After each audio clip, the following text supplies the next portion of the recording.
Hello everyone, आप सभी का हमारे YouTube channel US virtual campus में स्वागत है।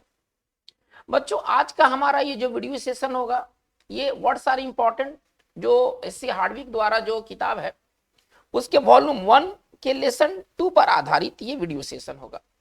आज हम लोग लेसन 2 के सारे 20 वर्ड्स को देखेंगे। एक चैप्टर में 20 वर्ड्स है और इसके 20 वर्ड्स को आज हम लोग देखेंगे। इसके पिछले वाले वीडियो सेशन में हम लोगों ने लेसन 1 को देखा था।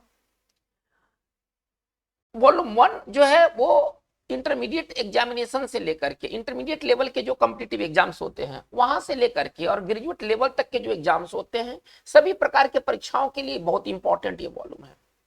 इसमें उन सारे वर्ड्स को रखा गया है जिनकी फ्रीक्वेंसी काफी हाई होती है। तो चलिए आज का ये जो वीडियो सेशन स्टार्ट करते हैं लेसन 2 से। हमारा आज का जो फर्स्ट वर्ड है, ठीक है ना, आज हम लोग जो फर्स्ट वर्ड देखेंगे वो होगा अफ्लिक्ट। आज का हमारा जो फर्स्ट वर्ड होगा वो होगा अफ्लिक्ट। चलिए, अब अफ्लिक्ट का सिनोनिम्स क्या होता है, अफ्लिक्ट का एंटोनिम्स अगर संभव है तो वो क्या है, और अफ्लिक्ट का अर्थ क्या है। पहले अफ्लिक्ट का अर्थ को देखते हैं। देखिए, अफ्लिक्ट पार्ट ऑफ स्पीच में ये वर्ब है, ठीक है ना, और अफ्लिक्ट का अर्थ होता है पीड़ित करना, कष्ट देना, ठीक है ना, किसी व्यक्ति को किसी बीमारी से। यदि कोई बीमारी किसी व्यक्ति को पीड़ित करता है तो उसको अफ्लिक्ट करता है। तो अफ्लिक्ट का अगर सिंपल भाषा में अगर हम कहें तो अफ्लिक्ट का अर्थ होता है पीड़ित करना किसी को किसी बीमारी से, पीड़ित करना विशेष तौर पर किसी बीमारी से। आप ऐसे समझिए, मतलब इसका जो मामला है वो बीमारी के सेंस में इसका हम प्रयोग करते हैं। अब चलिए, अब हम देखेंगे कि इस अफ्लिक्ट का सिनोनिम्स क्या होता है। पीड़ित करने के लिए हमारे पास कितने और अच्छे वर्ड हैं। तो चलिए इसके सिनोनिम्स क्या होंगे, इसके सिनोनिम्स को हम लोग देख लेते हैं। इसका सिनोनिम्स होगा टॉर्मेंट। अगर आप किसी को टॉर्मेंट करते हैं, आप उसको पीड़ित करते हैं। इसका जो सिनोनिम्स होगा वो होगा आपका बिसेट। बिसेट का भी अर्थ होता है पीड़ित करना। सिंपल भाषा में अगर हम कहें तो हम लिख सकते हैं कॉज सफरिंग टू, ठीक है ना, कॉज सफरिंग टू मतलब पीड़ित करना। चलिए, ये तो इसके सिनोनिम्स हो गए। अब हम इसके अपोजिट के बारे में बात करते हैं, इसके एंटोनिम्स के बारे में बात करते हैं। इसका एंटोनिम्स क्या है, अफ्लिक्ट का एंटोनिम्स क्या है। तो इसका मतलब होता है, अगर हम कहते हैं पीड़ित करना तो पीड़ित करने का विपरीत क्या होगा, सुकून देना, राहत देना। अगर आप किसी को राहत देते हैं तो आप उसको क्या करते हैं, आप उसको कंफर्ट करते हैं। अब राहत देने के लिए हमारे पास वर्ड क्या है, कंफर्ट है। अगर आप किसी को कंफर्ट देते हैं तो आप उसको राहत देते हैं। सोलेस का भी अर्थ होता है राहत पहुंचाना। चलिए, तो कंफर्ट और सोलेस का हिंदी क्या हो जाएगा, राहत देना, सुकून देना। चलिए चलिए, अब हमें सेंटेंस से इसका यूज समझना है। देखिए, अफ्लिक्ट भले ये वर्ब है लेकिन इसका जो मेन यूज होता है वो इस रूप में होता है। अफ्लिक्ट का जो यूज होता है ना वो इस रूप में होता है। इसके पहले यूज को देखा जाए, बी अफ्लिक्टेड विथ, ठीक है ना, बी अफ्लिक्टेड विथ। ये अपने साथ प्रीपोजिशन जो होता है वो विथ लेता है। आप इस तरह से समझे, इसके साथ जो प्रीपोजिशन इस्तेमाल होता है वो विथ होता है। अब हमारा जो सेंटेंस अगर हमें अफ्लिक्ट से बनाना है तो हम इस ढांचे पर सेंटेंस का निर्माण करेंगे। जैसे कि अगर हमें कहना है, एक सरल सा भाषा में कहना है कि वो कैंसर से पीड़ित है, वो कैंसर से पीड़ित है। चलिए, हमको इस तरह का कोई बात कहना है कि कोई व्यक्ति कैंसर से पीड़ित है। ये जो अफ्लिक्ट का यूज हम कैसे करेंगे, तो बी अफ्लिक्टेड विथ इस रूप में करेंगे। चलिए, अब हम इसको कैसे लिखेंगे, ही इज बी के जगह पर इज आ गया। थोड़ा सा इस चीज को समझा जाए। बी का कौन सा रूप होता है, बी का मतलब होता है am is are was were. Be का क्या रूप होता है, am is are was were. चलिए, अब हमको जैसा यूज करना है वैसा हम ऑक्सिलरी वर्ब का प्रयोग करते हैं। ये प्रेजेंट टेंस में बात कहा गया है, अतः हमने इसका प्रयोग इज के साथ किया। यदि पास्ट टेंस में होता तो हम बी के जगह पर क्या इस्तेमाल करते, वाज और वर का इस्तेमाल करते। चलिए, ही इज, अब चलिए अफ्लिक्टेड हम इसको लिख सकते हैं क्या, he is afflicted with cancer, sorry, he is afflicted with cancer.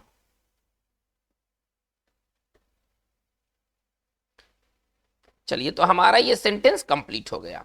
तो बच्चों, बहुत इंपॉर्टेंट वर्ड है अफ्लिक्ट। अफ्लिक्ट बहुत टॉप क्लास का ये वर्ड है। अगर कोई बीमारी किसी को अफ्लिक्ट करता है तो उसको वो पीड़ित करता है। चलिए, हम लोग वर्ड नंबर 2 की ओर मूव करते हैं। चलिए, अब हमारा जो वर्ड नंबर होगा वो 2 होगा। देखते हैं वर्ड नंबर 2 क्या है। चलिए, हमारा जो वर्ड नंबर 2 है वो है कन्फर्म। चलिए, हमारा वर्ड नंबर 2 है वो है कन्फर्म। कन्फर्म का मतलब क्या होता है, सत्य साबित करना। कन्फर्म जो है ये पार्ट ऑफ स्पीच से वर्ब है और कंफर्म का अर्थ होता है सत्य साबित करना, सत्यापित करना। इसको अगर सिंपल भाषा में कहें तो इसका हिंदी होता है सत्यापित करना। अगर आप किसी चीज को कंफर्म करते हैं, आप उसको सत्य साबित करते हैं। चलिए अब इसके क्या क्या सिनोनिम्स है, इसके थोड़ा सा सिनोनिम्स को देखा जाए, इसके क्या क्या सिनोनिम्स संभव है। तो चलिए प्रूव, पहले सिंपल वर्ड से स्टार्ट करता हूं, वेरीफाई। चलिए इसका अर्थ होता है सत्यापित करना। फिर हम आगे बढ़ते हैं तो हमें मिलता है कोरोबोरेट, ये टॉप क्लास का वर्ड है ना। कोरोबोरेट का मतलब होता है सत्यापित करना किसी प्रमाण के माध्यम से, किसी सबूत के द्वारा। अगर आप किसी चीज को सत्यापित करते हैं तो आप उसको कोरोबोरेट करते हैं, ये बहुत ढंग का वर्ड है। चलिए सत्यापित करने के लिए हमारे पास वर्ड है सब्सटेंशिएट। सत्यापित करने के लिए हमारे पास एक वर्ड है सब्सटेंशिएट। अगर आप किसी चीज को सब्सटेंशिएट करते हैं, आप उसको सत्य साबित करते हैं। चलिए इसके अपोजिट क्या हो सकते हैं, इसके एंटो क्या हो सकते हैं। कंट्राडिक्ट, खंडन करने के ऐसा नहीं है ना। सत्यापित करने का उल्टा क्या हुआ, खंडन करने के ऐसा नहीं है, आप इस चीज को इनकार कर रहे हैं। तो खंडन करने के लिए हमारे पास ढंग का क्या वर्ड है, कंट्राडिक्ट। अगर आप किसी चीज को कंट्राडिक्ट करते हैं तो आप उसको इनकार करते हैं, उसका खंडन करते हैं। खंडन करने के लिए हमारे पास एक दूसरा वर्ड बहुत ढंग का वर्ड है रिप्यूडिएट। अगर आप किसी चीज को रिप्यूडिएट करते हैं, आप उसको इनकार करते हैं, खंडन करते हैं। और एक हमारा और भी एक इंपॉर्टेंट वर्ड रिफ्यूट। तो इन तीनों का जो हिंदी होगा वो सिंपल हिंदी होगा खंडन करना, मतलब मना करना। खंडन करना का मतलब आप ऐसे समझिए मना करना। अगर आप कोई चीज को कंफर्म करते हैं तो आप उसको सत्यापित करते हैं, सत्य साबित करते हैं। सेंटेंस से इसे देखा जाए, चलिए हम क्या लिख सकते हैं, सम टेस्ट, ठीक है ना, कंफर्म्ड, सम टेस्ट कंफर्म्स डॉक्टर्स, ठीक है ना, सॉरी डॉक्टर्स है ना, सस्पिशन ऑफ कैंसर। चलिए इसका हिंदी पहले क्या निकलेगा, पहले इसका हिंदी निकालते हैं। कुछ जांच जो है ना, ये साबित कर दिया है ना, डॉक्टर को पहले सस्पिशन था, डॉक्टर को पहले संदेह था कि इस व्यक्ति को ना कैंसर है। डॉक्टर को पहले संदेह था कि इस व्यक्ति को कैंसर है। तो डॉक्टर ने अपने संदेह को साबित करने के लिए क्या किया, कुछ टेस्ट करवाया, और कुछ टेस्ट ने है ना डॉक्टर के सस्पिशन को सत्य साबित कर दिया कि व्यक्ति को कैंसर है।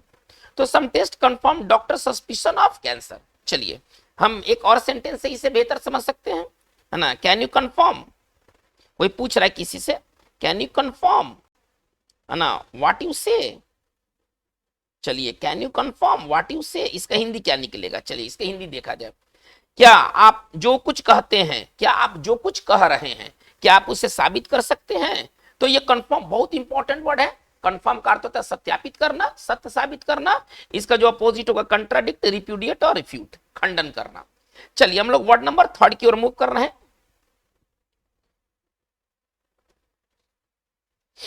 हमारा वर्ड नंबर 3 है कंफर्म। अभी था कंफर्म, अब होगा कंफर्म। कंफर्म भी वर्ब है, ठीक है ना, और आवश्यकता पड़ने पर अपने साथ ये प्रीपोजिशन टू लेगा। पहले इस चीज को हम लोग समझ लेते हैं। आवश्यकता पड़ने पर कंफर्म अपने साथ टू लेगा, ये फिक्स प्रीपोजिशन है। कंफर्म के साथ हम प्रीपोजिशन टू का प्रयोग करते हैं। और इसका सिंपल अगर भाषा में अगर कहें तो इसका सिंपल भाषा में अर्थ होता है पालन करना, ठीक है ना, किसी नियम कानून, ठीक है ना, का पालन अगर आप करते हैं तो आप उसको कंफर्म करते हैं। अब पालन करने के लिए हमारे पास और क्या साइनो है, थोड़ा इसके सिनोनिम्स को देखते हैं। इसके लिए और क्या क्या सिनोनिम्स है, तो चलिए एबाइड, पालन करना, लेकिन एबाइड के साथ ना हम बाई लगाते हैं। इसके साथ देखिए सबके साथ अलग अलग बातें हैं। कंफर्म का अगर हम यूज करके बनाते हैं तो प्रीपोजिशन टू, एबाइड के साथ यदि हम सेंटेंस बनाएंगे तो एबाइड बाई। कंप्लाई का भी अर्थ होता है पालन करना। अगर हम किसी चीज को कंप्लाई करते हैं तो इसके साथ हम विथ का प्रयोग करेंगे। कंप्लाई के साथ फिक्स प्रीपोजिशन विथ होता है, पालन करना। चलिए पालन करने के लिए हमारे पास वर्ड है ऑब्जर्व। अगर आप किसी चीज को ऑब्जर्व करते हैं, आप उसका पालन करते हैं।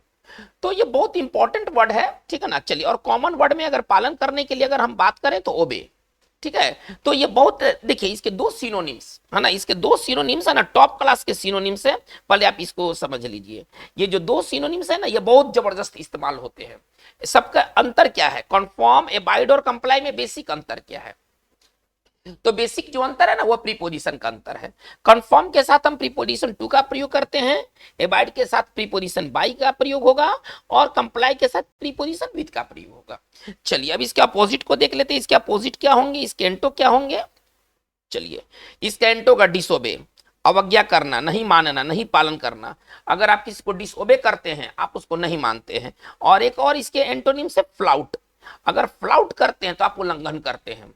तो चलिए, डिसओबे का मतलब होता है अवज्ञा करना किसी बात का, चलिए, और फ्लाउट का अर्थ होता है उल्लंघन करना। चीज एक ही है, शब्द अलग अलग है। उल्लंघन करना यह फ्लाउट का अर्थ है, ठीक है ना। आप किसी नियम कानून का अगर आप उल्लंघन करते हैं, आप उसको फ्लाउट करते हैं। चलिए, यह है आपका उल्लंघन करना। सेंटेंस से इसे बेहतर समझ लिया जाए, है ना, तो ये कंफर्म समझ में आ जाएगा। एक सेंटेंस के माध्यम से इसे बेहतर समझा जा सकता है। चलिए चलिए, they should conform conform to the customs। चलिए, इसका हिंदी क्या निकलेगा, ठीक है ना। चलिए, they should conform to the customs, इसका हिंदी क्या निकलेगा कि उन लोगों को, मतलब लोगों को, दे, है ना, दे का मतलब लोग भी होता है। आप किसी आम लोगों को आप दे से ये कह सकते हैं बात को, ठीक है ना। तो they should confirm to the customs, इसका हिंदी क्या निकलेगा कि लोगों को, मतलब उन लोगों को, ठीक है ना, परंपराओं का पालन करना चाहिए। जो परंपराएं हैं हमारे समाज में, जो परंपराएं हैं उसका पालन करना चाहिए। तो कस्टम का हिंदी हम लोग क्या देख रहे हैं, कस्टम का अर्थ होता है परंपरा। चलिए, हम एक और सेंटेंस से इसे और बेहतर समझ सकते हैं। चलिए, some companies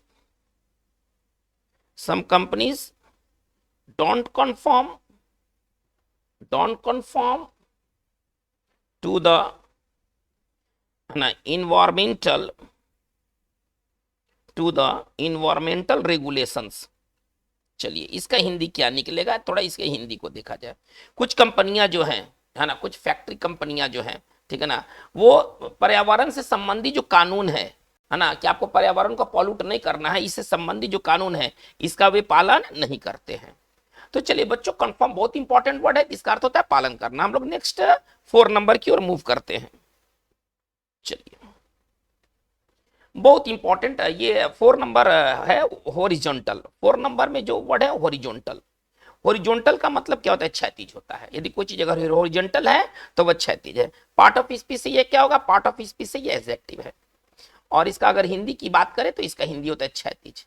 इसका सिनोनिम्स कोई खास नहीं है। आप क्षैतिज आपका ये हो गया, देखिए ये आपका क्षैतिज है, और लंबवत आपका ये हो गया, ठीक है। चलिए, तो कहने का मतलब है कि इसका सिनोनिम्स क्या होगा, इसका सिनोनिम्स होगा फ्लैट, है ना। कोई चीज फ्लैट है तो वो एकदम मतलब नीचे में वो है ना, फ्लैट, प्लेन, है ना। इसके सिनोनिम्स हम कह सकते हैं। ये कोई खास वर्ड नहीं है। चलिए, हम बात को हम लोग आगे लेके चलते हैं। नंबर 5, वर्ड नंबर 5 की ओर बढ़ते हैं। चलिए, हमारा अगला वर्ड इंप्लाई, बहुत इंपॉर्टेंट वर्ड है, बहुत इंपॉर्टेंट वर्ड है। चलिए, सॉरी स्पेलिंग मिस्टेक हो गया है। चलिए, वर्ड है हमारा इंप्लाई। चलिए, इंप्लाई क्या है ना, ये पार्ट ऑफ स्पीच से वर्ब है। इंप्लाई का मतलब क्या होता है, इशारा में कहना, कोई बात को स्पष्ट ना कहना, है ना, अप्रत्यक्ष रूप से कहना। अगर आप कोई बात को अगर इंप्लाई करते हैं तो आप साफ साफ सीधे नहीं कहते हैं, ठीक है ना। आप सीधे नहीं कहते हैं, बल्कि आप इशारों में वो बात कहते हैं, ठीक है ना। तो अप्रत्यक्ष रूप से कहना, इशारों में कहना, अप्रत्यक्ष रूप से कहना, मतलब आप कोई चीज को डायरेक्ट नहीं कहते हैं, ठीक है ना। आप कोई चीज को इनडायरेक्ट वे में कहते हैं तो आप इंप्लाई करते हैं, या इशारा करना, किसी बात का इशारा करना। चलिए, तो इसका हिंदी बहुत इंपॉर्टेंट है, अप्रत्यक्ष रूप से कहना या किसी बात का इशारा करना। चलिए, इसके सिनोनिम्स की ओर देखते हैं। इसका सिनोनिम्स क्या है, इंप्लाई का सिनोनिम्स क्या है। पहले इसके लिए एक सिंपल सा पहले वर्ड लिखते हैं, टू से इनडायरेक्टली, है ना, टू से इनडायरेक्टली। इसका मतलब क्या हुआ, चलिए, मतलब इसका मतलब होता है ना कि आप अप्रत्यक्ष रूप से कोई चीज कहते हैं, ठीक है। चलिए, अब इसके लिए क्या और सिनोनिम्स क्या हो सकता है, एक बढ़िया सिनोनिम्स है इनसाइनुएट, ठीक है ना। अगर आप कुछ को इंसाइनुएट करते हैं तो आप इशारा में कहते हैं, है ना, आप एकदम स्ट्रेट फॉरवर्ड नहीं कहते हैं, अप्रत्यक्ष रूप से कहते हैं, ठीक है ना। और एक हम लिख सकते हैं डिनोट, और एक हम लिख सकते हैं डिनोट। तो इसका हिंदी होता है प्रत्यक्ष रूप से कहना, इशारा करना। जैसे कि कोई व्यक्ति किसी को कह रहा है कि क्या आप कहना चाहते हैं कि मैं पागल हूं। जैसे व्यक्ति का कहने का, सामने वाला व्यक्ति ऐसा कह रहा है ना कि वो किसी सामने वाले व्यक्ति को ना पागल ठहरा रहा है। तो कोई पूछ रहा है क्या कि आप कहना चाहते हैं, क्या आप कहना चाहते हैं, ठीक है ना, कहना चाहते हैं कि मैं पागल हूं। चलिए, मैं पागल हूं, ये चलिए ये कोई सवाल कर रहा है, तो ये कैसे वो कहेगा, are you implying, are you implying मतलब अप्रत्यक्ष रूप से न कह रहा है, ये खोल के नहीं कह रहा है, लेकिन उसका कहने का तात्पर्य है कि जो सामने वाला व्यक्ति वो पागल है। तो ये जो व्यक्ति सुन रहा है ये बोल रहा है कि क्या आप कह रहे हो कि मैं पागल हूं, हालांकि वो साफ साफ नहीं कह रहा है कि सामने वाला व्यक्ति पागल है।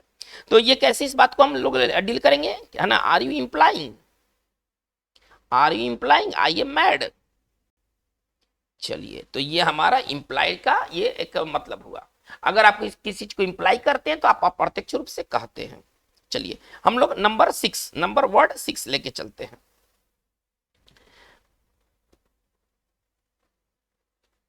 चलिए 6 हमारा अगला वर्ड है इम्पोज। बहुत अच्छा वर्ड है इम्पोज, जो है ना ये ढंग का वर्ड है। देखिए इम्पोज का मतलब क्या होता है, अगर आप कुछ को इम्पोज करते हैं तो आप उसको थोपते हैं, लगाते हैं, ठीक है ना। चलिए इम्पोज जो होगा वो वर्ब होगा, पहले ये पार्ट ऑफ स्पीच से देख लेते हैं, वर्ब होगा। इसका हिंदी क्या होगा, लगाना या थोपना, ठीक है ना। अगर आप कोई चीज को थोपते हैं, लगाते हैं तो आप उसको इम्पोज करते हैं। प्रीपोजिशन अपने साथ ये प्रीपोजिशन ऑन का प्रयोग करेगा, मतलब इम्पोज से अगर सेंटेंस बनाते हैं तो इसके साथ जो फिक्स प्रीपोजिशन इस्तेमाल होगा वो ऑन होगा। चलिए अब क्या लगाना क्या थोपना, तो अगर हम किसी पर एक तरह का कर लगाते हैं, है ना, कोई नया कानून लगाते हैं, कोई नया कानून थोपते हैं, ठीक है ना, किसी को एक तरह से सजा देते हैं, तो इस मामले में कर कानून सजा के मामलों में ना हम लगाना या थोपने के सेंस में इंपोज का प्रयोग करते हैं। चलिए इसके सिनोनिम्स क्या है, इसके सिनोनिम्स को देख लेते हैं।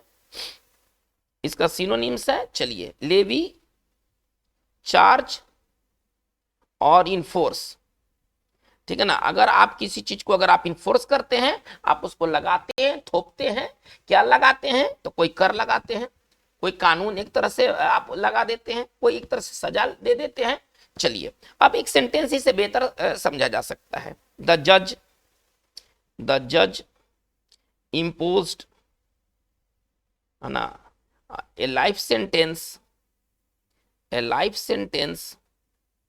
On the killer. चलिए इसका पहले हिंदी देखते हैं, इसका हिंदी क्या होगा।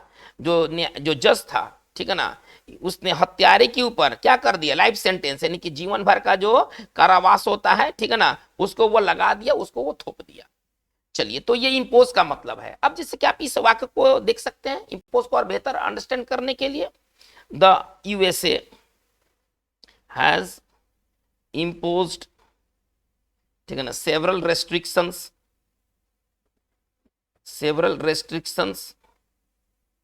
ठीक है ना। चलिए ऑन रसा, चलिए इसका हिंदी पहले निकालते हैं। अमेरिका ने रूस के ऊपर कई तरह के पाबंदियां, कई तरह का रोक, ठीक है ना, थोप दिया है।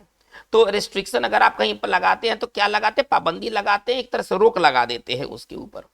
तो ये इंपोज का मतलब हुआ। इंपोज मतलब होता है लगाना, थोपना। चलिए हम लोग बात को आगे बढ़ाते हैं। और इनका कोई राइट एंटो नहीं है, इनका कोई राइट एंटो नहीं है, हर वर्ड का एंटो नहीं होता है, सिनोनिम्स होता है, लेकिन ये आवश्यक नहीं है कि हर वर्ड का एंटो हो ही, ये कोई जरूरी नहीं है। चलिए हम लोग नंबर 7 की ओर मूव करते हैं। चलिए हमारा 7 जो नंबर है वह इन्फ्लिक्ट। हमारा अगला जो वर्ड है वह इन्फ्लिक्ट। इन्फ्लिक्ट वर्ब होगा, पहले हम ये समझेंगे और आवश्यकता पड़ने पर प्रीपोजिशन अपने साथ ही ऑन लेगा। इन्फ्लिक्ट का मतलब क्या होता है, धना, इन्फ्लिक्ट का मतलब होता है देना, पहुंचाना।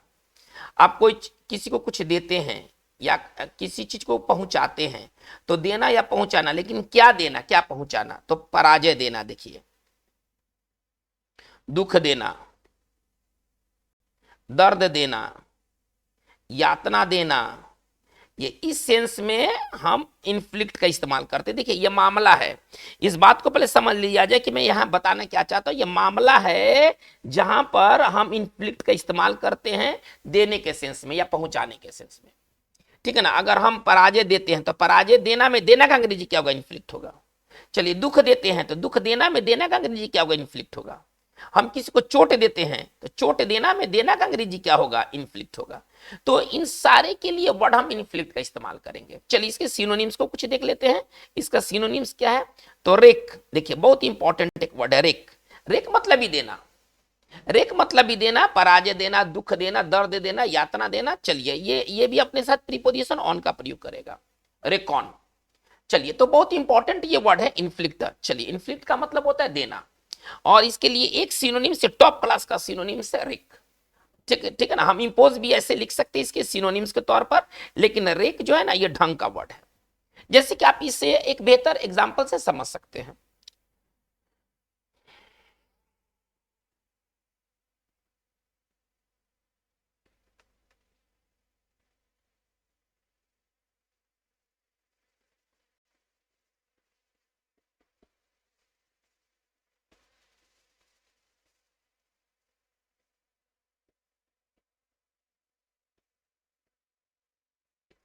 चलिए, आप इस वाक्य को पहले देखते हैं, ये क्या है। 1971 ईस्वी में भारत ने पाकिस्तान को एक अपमानजनक पराजय दिया। चलिए, इसको अब हम कैसे बनाएंगे, चलिए लेके चलते इन 1971। ये सिंपल पास्ट टेंस है। सिंपल पास्ट टेंस कैसे बनते हैं, subject plus V2 plus object से। चलिए, यहाँ पर इस वाक्य में सब्जेक्ट भारत है, तो इन 1971 इंडिया। अब इसके बाद सीधे वर्ब ना बनाएंगे, वर्ब मतलब देना, तो देना में पराजय देना था ना, यहाँ गिव का इस्तेमाल नहीं करेंगे। अब ऐसा नहीं कि कहीं भी देना लिखा हो और हम गिव लिख दें, हर जगह देना का अंग्रेजी गिव नहीं होता है, अलग अलग मामलों में हम अलग अलग वर्ड इस्तेमाल करते हैं। तो पराजय का तो डिफीट होता है, लेकिन देना का अंग्रेजी क्या होगा, तो देना का अंग्रेजी हम इन्फ्लिक्ट लिखेंगे अथवा रेक लिखेंगे, ये दो अच्छे वर्ड है। तो चलिए, इंडिया इन्फ्लिक्टेड, ये V2 करना है ना। चलिए, इंडिया इन्फ्लिक्टेड क्या दिया भाई, एक अपमानजनक पराजय दिया, ए ह्यूमिलिएटिंग। अपमानजनक के लिए क्या वर्ड हम लिखेंगे, ए ह्यूमिलिएटिंग डिफीट, और जिसको देंगे उसके साथ क्या प्रयोग करेंगे, ऑन, ठीक है ना, ऑन पाकिस्तान। चलिए, हमारा ये सेंटेंस कंप्लीट हो गया, इन्फ्लिक्ट। तो अगर आप किसी को इन्फ्लिक्ट करते हैं, आप उसको देते हैं, पहुंचाते हैं, क्या पहुंचाते हैं, पराजय, दुख, दर्द, यातना, ठीक है ना। अब जैसे कि एक दूसरा सेंटेंस को देखते हैं, ही इन्फ्लिक्टेड, ठीक है ना, several blows on his enemy. चलिए, इसका हिंदी पहले निकालते हैं, इसका हिंदी क्या निकलेगा, उसने अपने दुश्मन को, है ना, कई चोटें दी, है ना। ब्लो का मतलब चोट होता है, अगर आप किसी को ब्लो देते हैं, आप उसको चोटें देते हैं। देना का अंग्रेजी क्या है, इन्फ्लिक्ट है। तो सजाकर कैसे बोलेंगे, उसने अपने दुश्मन को कई चोटें दी। तो ये इन्फ्लिक्ट बहुत ढंग का वर्ड है। चलिए, हम लोग नंबर 8 की ओर मूव करते हैं। वर्ड नंबर 8 देखते हैं, वर्ड नंबर 8 क्या है। चलिए, वर्ड नंबर 8 का इंट्रिकेट। वर्ड नंबर 8 हमारा है इंट्रिकेट। चलिए, अगर कोई चीज यदि इंट्रिकेट है, पहले पार्ट ऑफ स्पीच से ये देख लेते हैं, ये एडजेक्टिव है। इंट्रिकेट का मतलब क्या होता है, जटिल, पेचीदा। यदि कोई चीज अगर इंट्रिकेट है तो वो जटिल है, वो पेचीदा है। चलिए, इसका सिनोनिम्स क्या हो सकता है, या उसमें बहुत सारे भाग है, उसके कई भाग है ना, और आपस में एक दूसरे से जुड़े हुए हैं। इसका सिनोनिम्स क्या हो सकता है, इसके सिनोनिम्स को देखा जाए, पेचीदा और जटिल के लिए हमारे पास क्या क्या वर्ड है,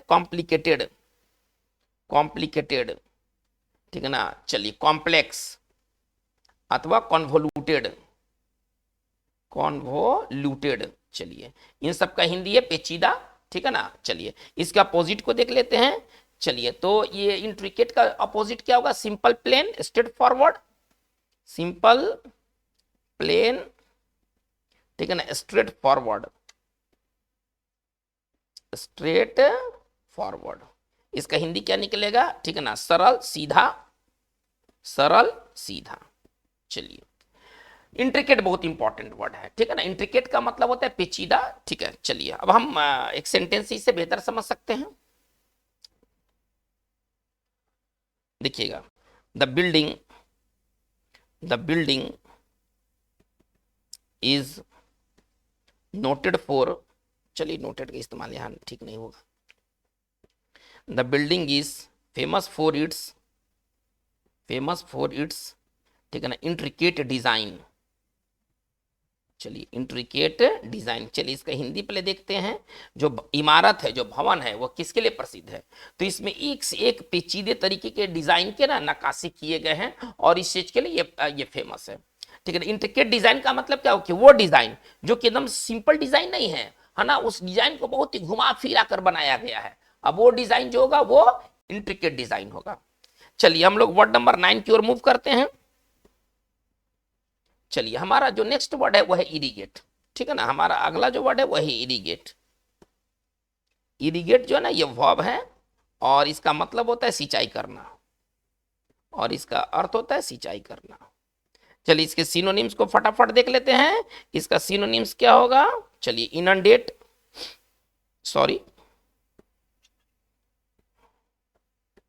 चलिए इसका ये क्या होगा? इनंडेट, डिल्यूज, स्प्रे या वाटर, ठीक है ना। इसका अर्थ होता है सिंचाई करना।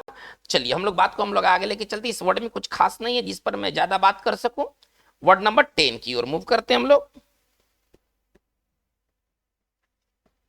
चलिए हमारा अगला वर्ड है लैप्स। देखिए लैप्स का मतलब क्या होता है? लैप्स पार्ट ऑफ स्पीच में नाउन होगा। लैप्स का मतलब होगा चूक या गलती, ठीक है ना। किसी तरह का जो चूक होता है, गलती होता है, वो लैप्स होता है। इसके क्या क्या सिनोनिम्स होंगे चूक या गलती के लिए हमारे पास? और कितने वर्ड्स हैं? तो चलिए इसका हो जाएगा मिस्टेक, एरर, ठीक है ना, फेलिंग। चलिए इसका मतलब होता है चूक या गलती, ठीक है ना। चलिए अब हम कह सकते हैं, देखिए लैप्स ऑफ कंसंट्रेशन, इसका मतलब क्या हुआ? ध्यान में चूक। लैप्स ऑफ कंसंट्रेशन, कंसंट्रेशन का मतलब ध्यान होता है।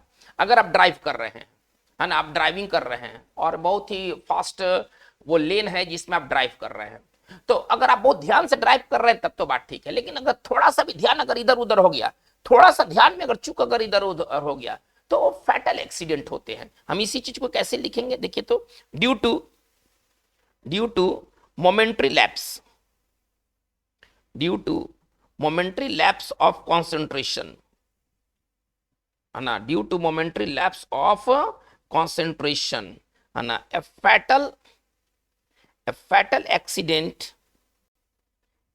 Accident took place. चलिए इसका हिंदी क्या निकलेगा? पहले इसके हिंदी को देखा जाए कि एक बहुत ही क्षणिक मतलब कंसंट्रेशन में चूक था, बहुत क्षणिक था, मोमेंट्री था। मोमेंट्री का मतलब क्या होता है? क्षणिक। यदि कोई चीज मोमेंट्री है तो वो चीज क्षणिक है। तो कंसंट्रेशन में जो चूक था ना, जो ध्यान में जो चूक था, वो बहुत ही क्षणिक चूक था। लेकिन इसने क्या पैदा कर दिया? इसने क्या पैदा कर दिया? तो एक घातक एक्सीडेंट हो गया। मतलब उस एक्सीडेंट में कई लोग मारे गए या कई लोग घायल हो गए, ठीक है। फैटल का मतलब होता है घातक। यदि कोई चीज फैटल है तो वो घातक है। तो लैप्स का मतलब हमारा यही होता है, अगर कुछ लैप्स अगर है तो वो चूक है, वो ध्यान में चूक हो सकता है। जैसे देखिए सुरक्षा में चूक, हम लोग अक्सर सुनते हैं सुरक्षा में चूक। तो सुरक्षा में चूक का अंग्रेजी क्या हो जाएगा? लैप्स इन सिक्योरिटी, ठीक है ना। हम लोग अक्सर पेपर पढ़ते हैं तो उसमें एक चीज हम लोग सुनने को मिलता है, सुरक्षा में चूक के कारण ऐसा हो गया, प्रधानमंत्री की सुरक्षा में चूक पाया गया। तो ये जो चूक का बहुत अच्छा अंग्रेजी है लैप्स।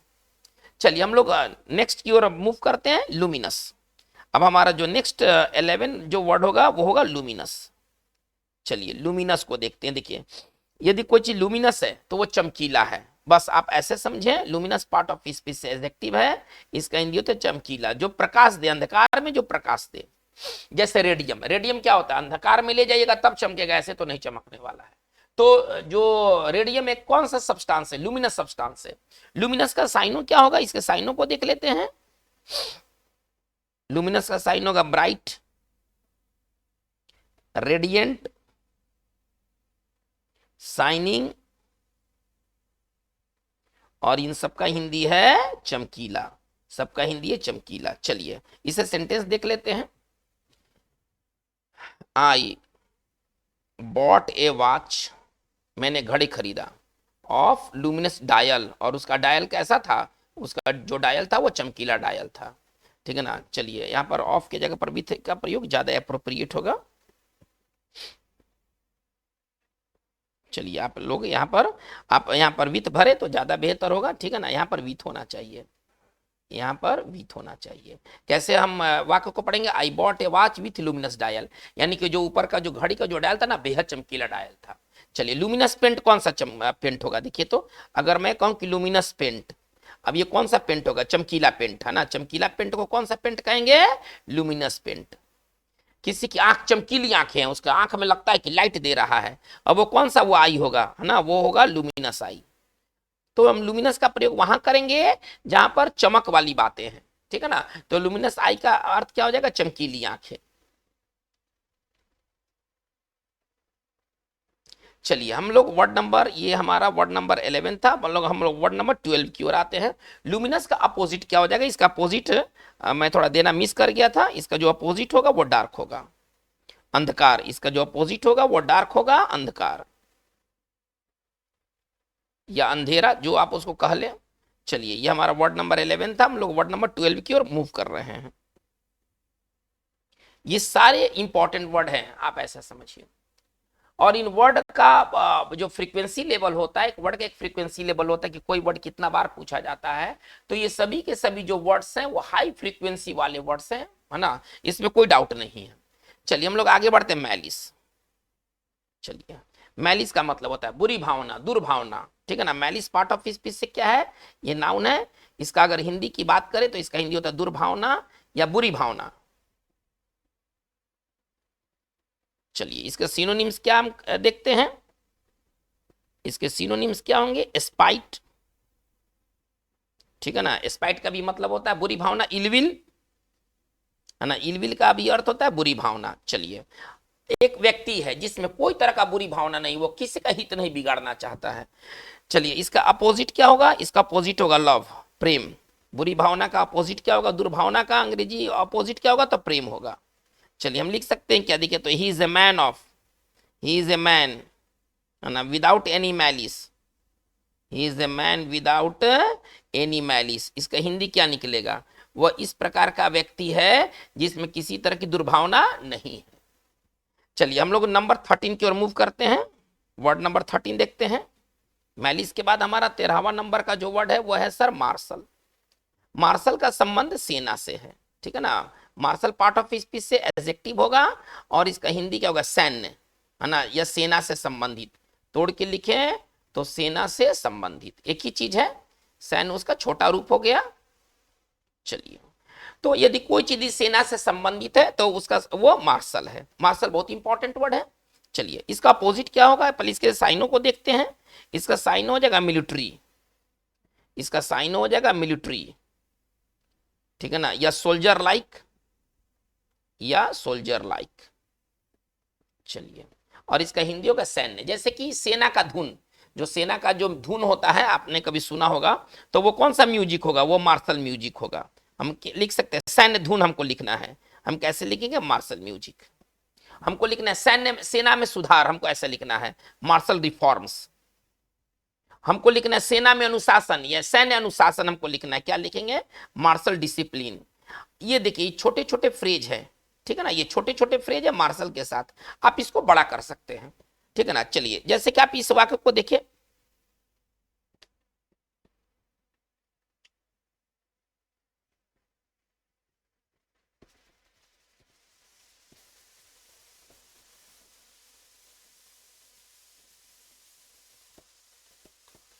चलिए ये वाक्य क्या कर रहा है कि there is a need for martial reforms in India. इसका हिंदी क्या निकलेगा कि भारत में, ठीक है ना, सैन्य सुधार।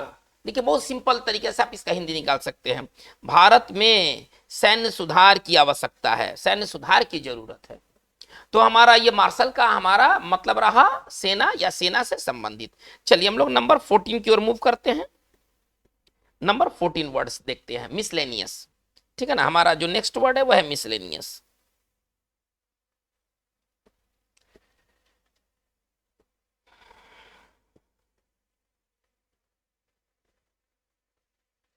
चलिए हमारा जो नेक्स्ट वर्ड है वह है मिसलेनियस।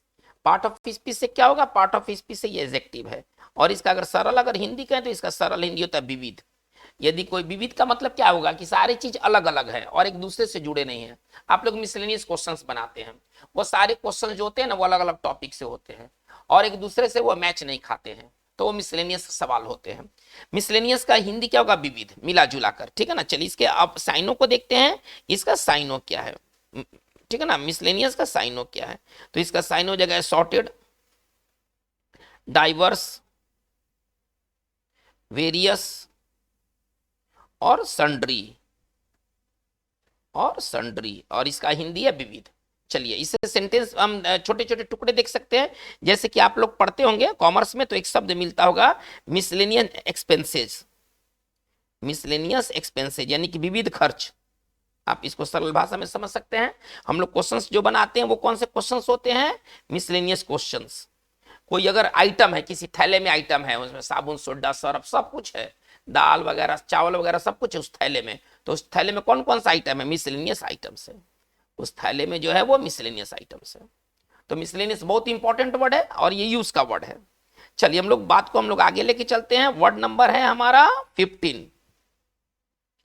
हम लोग वर्ड नंबर 15 की ओर मूव करते हैं। ये सारे इंपॉर्टेंट वर्ड्स है और ये बार बार आपको मिलने वाले हैं। ओवरवेलमिंग, हमारा जो नेक्स्ट वर्ड है वह है ओवरवेलमिंग। देखिए ओवरवेलमिंग के कई अर्थ हैं, लेकिन जो मूल अर्थ है उसकी मैं बात करूंगा। ओवरवेलमिंग का मतलब क्या होता है? अपार, बहुत ज्यादा, ठीक है ना। इसका हिंदी अगर कहें तो प्रचंड, अपार, ठीक है ना, बहुत ज्यादा को हम लोग ओवरवेलमिंग कहते हैं। चलिए भारी, आप इसको जो भी आप हिंदी कह ले। चलिए अब इसका सिनोनिम्स क्या हो जाएगा? चलिए इसके सिनोनिम्स को देखते हैं। इसका सिनोनिम्स हो जाएगा, ठीक है ना, इमेंस, इनॉर्मस, ठीक है, वेरी ग्रेट।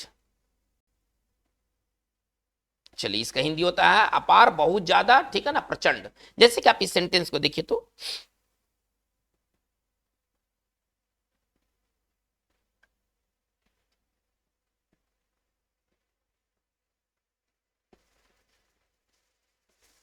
चलिए, पार्टी भारी बहुमत से चुनाव जीत गई, मतलब बहुमत था, प्रचंड बहुमत था, भारी बहुमत था।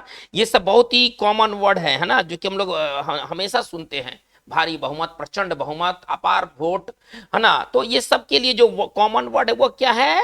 वो ओवरवेलमिंग है। यदि कोई चीज अगर ओवरवेलमिंग है, वो भारी है, प्रचंड है, बहुत ज्यादा है। चलिए इसको कैसे लिखेंगे? The party won the election, the party won the election, ठीक है ना, विथ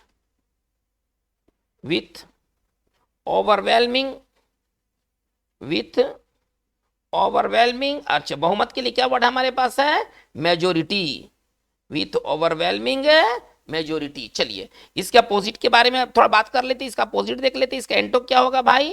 तो इसका एंटो क्या? नेग्लिजिबल, नगण्य, नेग्ली, ठीक है ना, जीबल। यदि कोई चीज नेग्लिजिबल है तो वह क्या? नगण्य है या इनसिग्निफिकेंट, या इनसिग्निफिकेंट। और इसका तब हिंदी क्या हो जाएगा? नगण्य, बहुत कम, ठीक है ना। नगण्य का मतलब बहुत कम।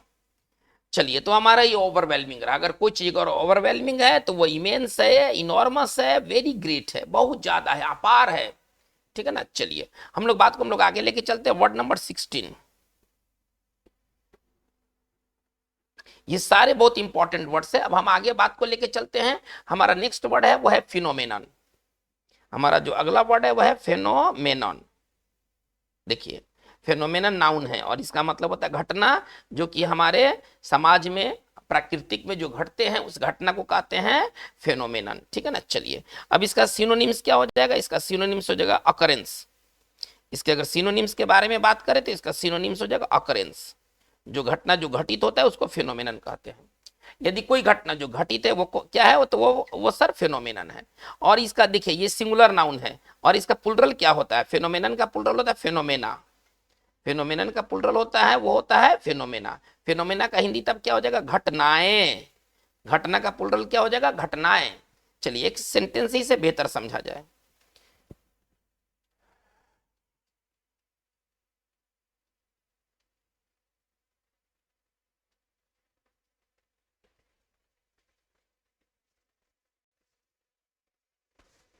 चलिए क्या कह रहा है कि टोटल सोलर इक्लिप्स, है ना, पूर्ण, है ना, सूर्य ग्रहण।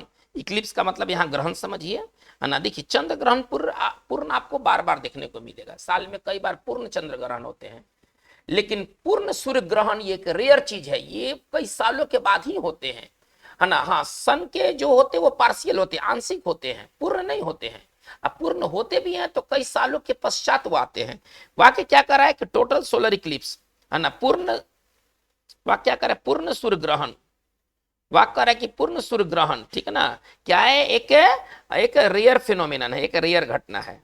चलिए हम लोग बात को आगे लेके चलते हैं। तो हमारा ये जो वर्ड नंबर था 16 था, वर्ड नंबर 17 की ओर मूव करते हैं। देखते हैं वर्ड नंबर हमारा 17 क्या कर रहा है। चलिए प्रिजुडिस, हमारा अगला जो वर्ड है वह है प्रिजुडिस। हमारा अगला जो वर्ड है वो प्रेजुडिस। प्रेजुडिस का मतलब क्या होता है? पूर्वाग्रह, ठीक है ना। प्रेजुडिस नाउन है और इसका साइन हो जाएगा पूर्वाग्रह।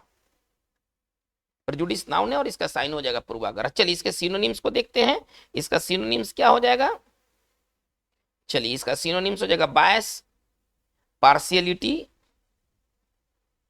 है ना। पूर्वाग्रह नहीं समझ में आता है तो इसके लिए एक और आप लिख सकते हैं भेदभाव, है ना। किसी के प्रति ज्यादा चाहत को ना वो प्रेजुडिस कहते हैं। तो बायस और पार्शियलिटी, पार्टीजनशिप इसके इंपॉर्टेंट सिनोनिम्स है। पार्टीजनशिप इसके इंपॉर्टेंट सिनोनिम्स है। चलिए इसका एंटोनिम्स क्या होगा, है ना। फेयरनेस, निष्पक्षता। पक्षपात का उल्टा क्या हो जाएगा? या आप नहीं समझ में आता है तो आप ऐसे समझे, पक्षपात, है ना। भेदभाव को रहने दिया जाए। आप इसका एक ही हिंदी, 4 हिंदी से अच्छा है कि आप एक ही हिंदी लेके चलिए। तो इसका एक हिंदी होता है पक्षपात। चलिए हम लोग आगे बढ़ते हैं। तो हमारा वर्ड है वो है फेयरनेस। फेयरनेस का मतलब क्या होता है? निष्पक्षता। फेयरनेस का जो, चलिए फेयरनेस का जो हिंदी हो जाएगा वो हो जाएगा निष्पक्षता। चलिए तो हमारे ये प्रेजुडिस की बात है। चलिए हम लिख सकते हैं क्या, देखिए तो देयर इज नो प्रेजुडिस, है ना। There is no prejudice in the selection of players. इसका हिंदी क्या निकलेगा? चलिए तो इसका हिंदी देखा जाए कि there is no prejudice in the selection of players. इसका हिंदी ये निकलेगा कि खिलाड़ियों के सिलेक्शन में, खिलाड़ियों के चुनाव में, है ना, किसी प्रकार का पक्षपात नहीं हुआ है। किसी प्रकार का पक्षपात नहीं किया गया है। चलिए हम लोग नंबर 18 की ओर मूव करते हैं। वर्ड नंबर 18 को देखते हैं। ये सारे इंपॉर्टेंट वर्ड्स हैं आपके लिए। चलिए वर्ड नंबर 18 हमारा है सप्लीमेंट। चलिए सप्लीमेंट का मतलब क्या होता है? पूरा करना। अगर आप कोई चीज को सप्लीमेंट करते हैं, पूरा करते हैं, ये वर्ब है पूरा करना, बस बढ़ा देना। अगर आप कुछ को सप्लीमेंट करते हैं, आप उसको बढ़ा देते हैं, ठीक है ना। चलिए इसके सिनोनिम्स क्या हो जाएंगे? Increase, augment. इसका सिनोनिम्स हो जाएगा इंक्रीज, ऑगमेंट, बढ़ा देना, ऐड। चलिए जैसे आप इस वाक्य को देखिए तो he has supplemented his income, ठीक है ना। He has supplemented his income by hard work. इसका हिंदी क्या निकलेगा? चलिए इसका हिंदी पहले देखा जाए। उसने, है ना, कठिन मेहनत के बदौलत अपने इनकम को क्या कर लिया है? बढ़ा लिया है ना। पूरा करना इसका हिंदी रहने दिया जाए। एक ही हिंदी इसका पढ़ते हैं और एक ही हिंदी है बढ़ा देना। अगर आप कुछ को सप्लीमेंट करते हैं, आप उसको बढ़ा देते हैं। सप्लीमेंट बहुत ही अच्छा वर्ड है ये। चलिए ये हमारा वर्ड नंबर था 18। चलिए अब हम आगे चलते हैं। वर्ड हमारा नंबर 19 देखते हैं। वर्ड नंबर 19 देखते हैं क्या है। तो वर्ड है सरमाइज। सरमाइज जो है ये पार्ट ऑफ स्पीच में वर्ब है। और सरमाइज का मतलब क्या होता है? अनुमान करना, ठीक है ना। अगर आप कुछ को अनुमान करते हैं, आप उसको सरमाइज करते हैं। चलिए बहुत इंपॉर्टेंट वर्ड है सरमाइज। इसके सिनोनिम्स को देखते हैं। इसका सिनोनिम्स क्या है? इसका सिनोनिम्स हो जाएगा स्पेकुलेट, गेस, ठीक है ना, कंजेक्चर। चलिए अगर आप कुछ को स्पेकुलेट करते हैं, आप अनुमान लगाते हैं, अटकल लगाते हैं, अटकलबाजी करते हैं। गेस का भी मतलब अनुमान लगाना और कंजेक्चर का भी अर्थ होता है अनुमान लगाना। चलिए हम लिख सकते हैं, देखिए तो द इंडियन मानसून,